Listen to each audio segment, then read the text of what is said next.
Tahukah kamu bahwa ternyata raja pertama di dunia bukan hanya seorang penakluk, tetapi juga sosok pemimpin yang meletakkan dasar-dasar peradaban modern seperti sistem pemerintahan, hukum, dan perpajakan.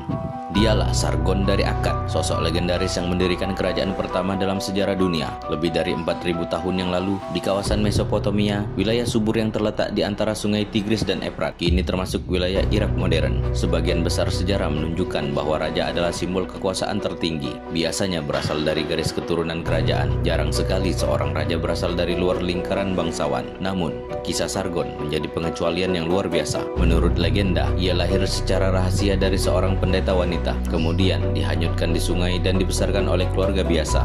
Ia tidak hanya berhasil naik pangkat menjadi juru minuman raja, tetapi juga menggulingkan kekuasaan Raja Kis dan menggantikan posisinya. Sargon lalu memimpin pasukan dan berhasil menaklukkan Lugal-Zagesi, penguasa Sumeria, di bawah satu pemerintahan. Ini menjadi cikal bakal kerajaan pertama di dunia.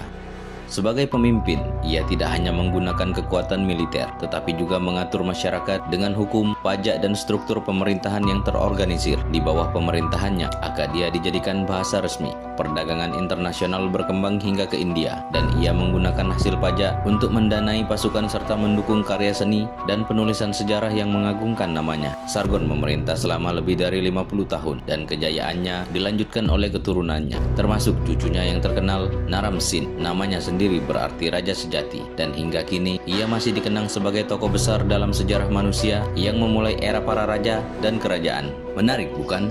Dari kisah Sargon, kita belajar bahwa asal-usul yang sederhana tidak menghalangi seseorang untuk mengukir sejarah dan membentuk masa depan umat manusia.